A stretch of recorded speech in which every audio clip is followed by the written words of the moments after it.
Dios no prevarica. La Iglesia de Cristo no pasará por la gran tribulación por ley divina. Si lo hiciera, eso sería prevaricación por parte del juez del universo.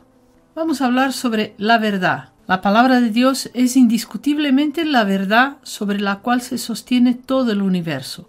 Hablando de Jesús, dice el autor de Hebreos, quien sustenta todas las cosas con la palabra de su poder. Si Dios contraviniera su palabra, todo se tambalearía y sería destruido. Además, dice la Biblia que es imposible que Dios mienta.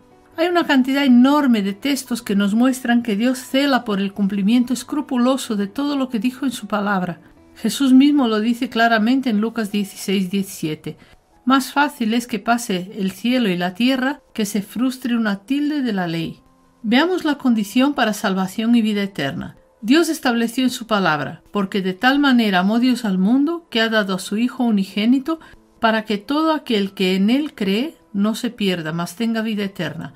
Porque no envió Dios a su Hijo al mundo para condenar al mundo, sino para que el mundo sea salvo por él. El que en él cree no es condenado, pero el que no cree ya ha sido condenado, porque no ha creído en el nombre del unigénito Hijo de Dios. Juan 3:16-18. Hay una cantidad ingente de textos y contextos que dicen lo mismo. La condición para recibir salvación es creer en Cristo.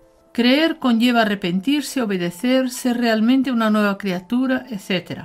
Veamos ahora el motivo por el que se es parte de la Iglesia de Cristo. Veamos qué pasa con lo de creer en Cristo. Cuando el Señor Jesús estaba con sus discípulos, se dio la siguiente conversación. Viniendo Jesús a la región de Cesarea de Filipo, preguntó a sus discípulos diciendo, ¿quién dicen los hombres que es el Hijo del Hombre? Ellos dijeron, unos Juan Bautista, otros Elías y otros Jeremías, o alguno de los profetas. Y él les dijo, ¿y vosotros quién decís que soy yo? Respondiendo Simón Pedro dijo, tú eres el Cristo, el Hijo del Dios viviente.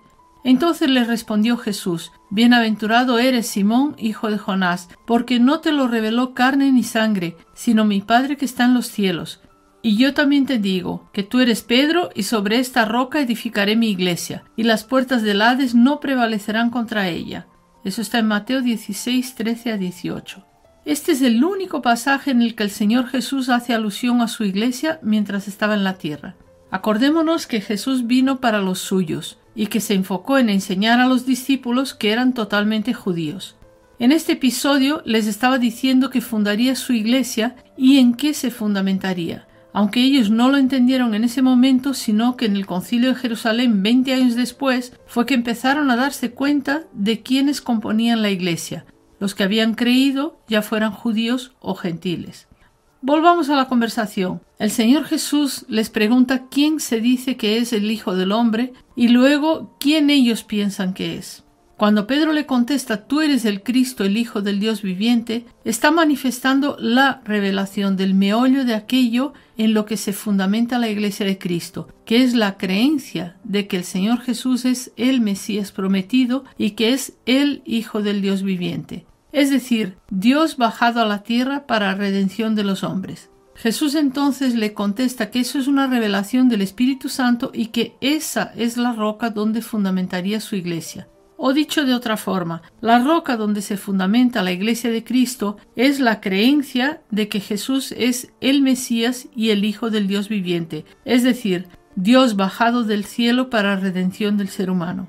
El motivo por el que las puertas del infierno no han prevalecido contra la Iglesia de Cristo, los verdaderos creyentes, es que están fundamentados en la roca de la fe de que el Señor Jesús es el Mesías Emmanuel, Dios con nosotros. Veamos ahora sobre la ira de Dios y el fin del siglo.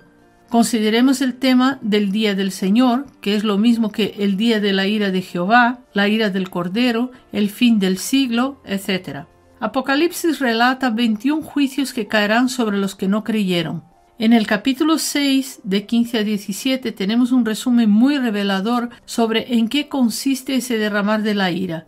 Dice así, y los reyes de la tierra, y los grandes, los ricos, los capitanes, los poderosos, y todo siervo y todo libre, se escondieron en las cuevas y entre las peñas de los montes, y decían a los montes y a las peñas, caed sobre nosotros y escondernos del rostro de aquel que está sentado sobre el trono y de la ira del Cordero, porque el gran día de su ira ha llegado, ¿y quién podrá sostenerse en pie? Hay muchos otros relatos sobre ese tiempo del fin del siglo, que en su totalidad son los 7 años de tribulación para la humanidad y que culminarán con la segunda venida de Cristo, relatada en Zacarías 14, Joel 2 y Apocalipsis 19, 11 a 21, por citar solamente 3 pasajes. Con tan solo leer estos textos, vemos que el castigo de Dios sobre los incrédulos va a ser terrible. Vamos a analizar ahora una mala interpretación referente al anticristo. Muchos, cuando leen el Apocalipsis, se centran en el anticristo porque no consideran a Dios. El Dios misericordioso que conocemos hoy día se manifestará de forma distinta en la tribulación, porque entonces estará derramando su ira sobre los incrédulos cuando se acabe el tiempo para que la humanidad se arrepienta. Pero ese tiempo se está terminando. Cuando entre el último gentil en el reino de Dios, esa puerta de redención se cerrará para siempre, y entonces, tras arrebatar a su iglesia, Cristo empezará a derramar su ira. El anticristo no es el protagonista de Apocalipsis. La crueldad de ese individuo solo es parte de uno de los 21 juicios que se empiezan a derramar en Apocalipsis 6, cuando el Señor Jesús abre el primer sello. La obra de ese maligno consistirá en sojuzgar a la humanidad con crueldad sin precedentes, y eso traerá mucho sufrimiento sobre los que no creyeron. Pero con una lectura atenta a todo Apocalipsis, vemos que los demás juicios son también terribles y se trata de un conjunto de cosas juntamente con la tiranía del anticristo. Acordémonos que el Señor Jesús dijo: «No temáis a los que matan el cuerpo, mas el alma no pueden matar. Temed más bien a aquel que puede destruir el alma y el cuerpo en el infierno». Hebreos 10:31 dice: «Horrenda cosa es caer en manos del Dios vivo». Solo este estudio daría para un libro entero, pero la esencia de lo que quiero transmitir es: el Dios misericordioso que busca la reconciliación al que estamos acostumbrados hoy día, manifestará la faceta de Dios airado en la tribulación, y eso será terrible, inimaginable. Previo al desatar de la ira de Dios sobre los incrédulos, es decir, durante estos tiempos de dolores de parto que estamos viviendo, la Iglesia todavía es sal que preserva y luz que alumbra, porque el Espíritu Santo mora en nosotros. La presencia de la Iglesia en la tierra con el Espíritu Santo en su interior es lo que detiene aún el juicio de Dios y consecuente manifestación del inicuo. El que piensa que podrá enfrentarse a ese día y salir victorioso porque crea que tiene una especie de escudo mágico que le protegerá de Satanás es porque no conoce ni teme a Dios. Además, ha visto muchas películas de superhéroes con escudos mágicos, cosa que no existe en la Biblia. Veamos ahora 3 tipos de colectivos durante la Gran Tribulación. El primer colectivo son los sellados e Israel. Los únicos sellados en este tiempo de Apocalipsis serán 144.000 varones judíos separados para un propósito específico. El pueblo de Israel, que sigue fiel a Jehová, será protegido en el desierto, conforme expliqué en un vídeo anterior sobre Apocalipsis 12. El otro colectivo son los que se niegan a recibir la marca de la bestia. Estas son personas que se convertirán en la tribulación y por ello serán decapitadas. La marca de la bestia tiene como finalidad hacer que el ser humano le adore. Por lo tanto, es una cuestión de adoración, a Cristo o a la bestia. Entiendo que esas personas son decapitadas, serán salvas, pero ya no son parte de la Iglesia, que habrá sido arrebatada para cuando esto ocurra. Solo a la Iglesia se le prometió morar en el cielo. A Israel se le prometió heredar la tierra. El otro colectivo presente en la Gran Tribulación son los que reciben la marca de la bestia. Además de los sellados y los que serán decapitados, están las personas que se dejarán marcar, adorarán a la bestia y con ello perderán toda posibilidad de redención. Su destino final será el lago de fuego para siempre. Estos caerán en el error del que avisa el Señor.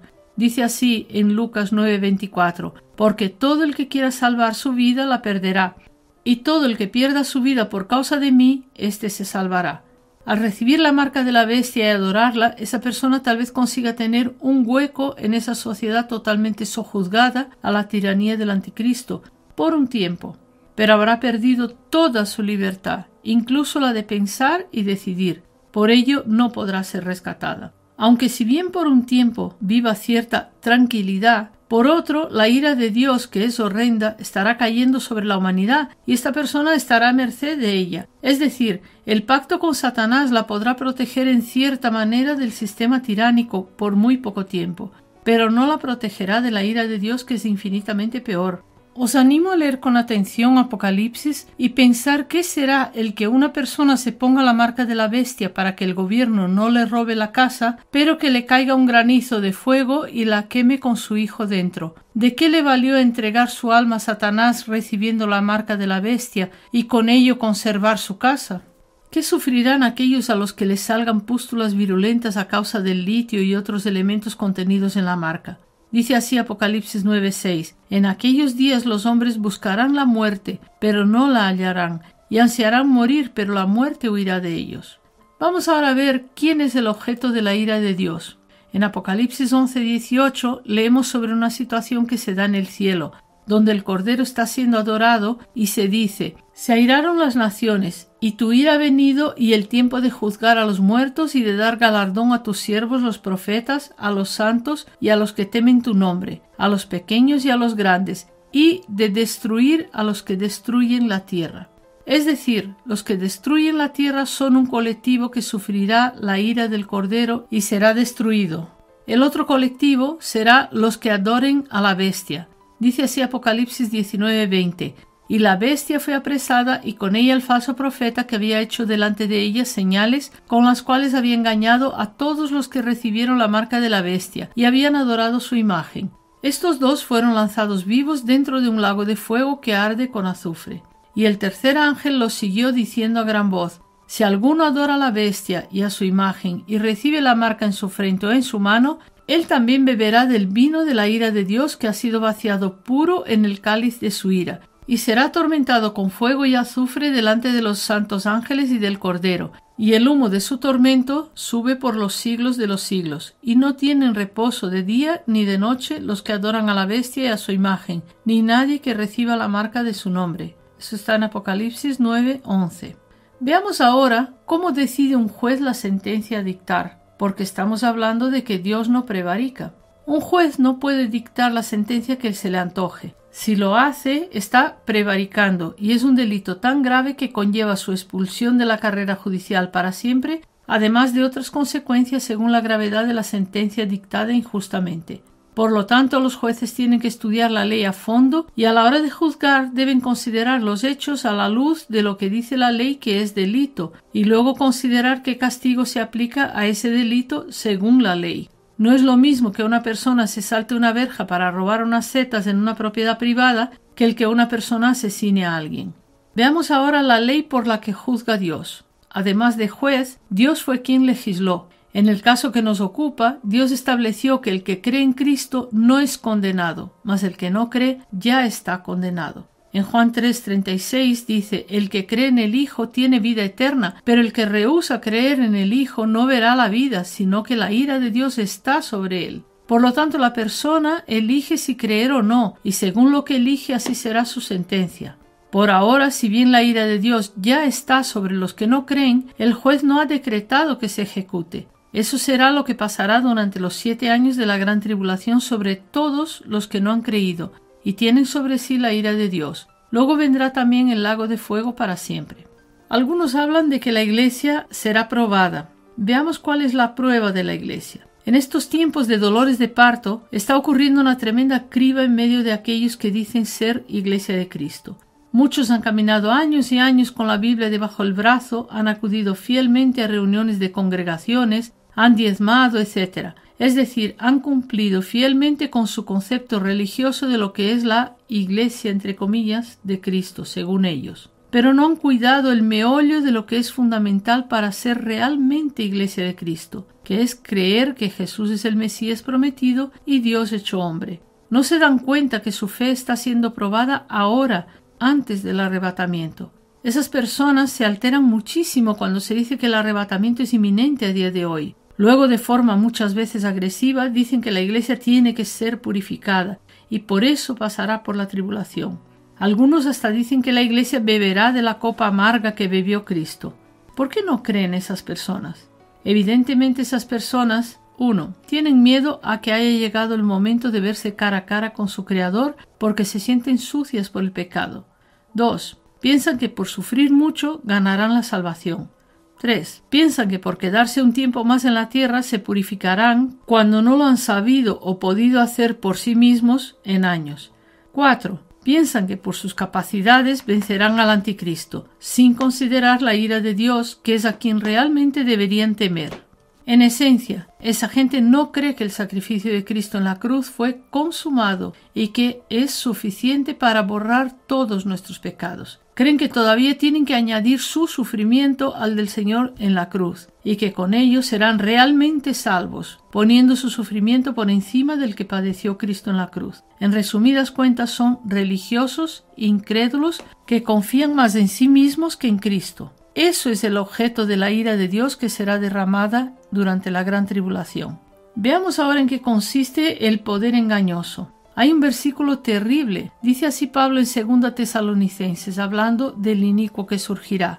Dice que vendrá con todo engaño de iniquidad para los que se pierden, por cuanto no recibieron el amor a la verdad para ser salvos. Por eso Dios les envía un poder engañoso para que crean la mentira, a fin de que sean condenados todos los que no creyeron a la verdad, sino que se complacieron en la injusticia. Hace unos días leí algo interesantísimo en lo que no había pensado nunca. La persona que escribía sobre este versículo dijo que orando a Dios, el Señor le reveló que el engaño consistía justamente en que creyeran que son salvos cuando no lo son.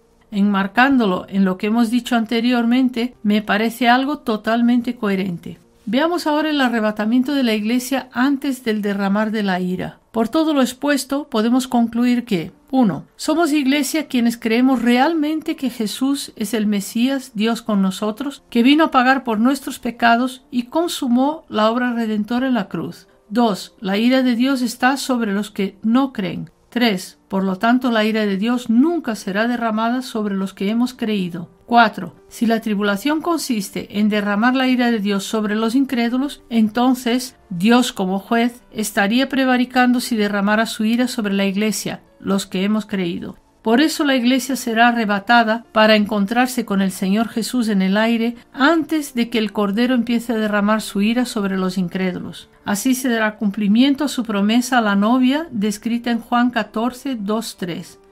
En la casa de mi Padre muchas moradas hay. Si así no fuera, yo os lo hubiera dicho. Voy pues a preparar lugar para vosotros. Y si me fuere y os preparare lugar, vendré otra vez y os tomaré a mí mismo para que donde yo estoy, vosotros también estéis. ¿Crees de verdad en Jesucristo?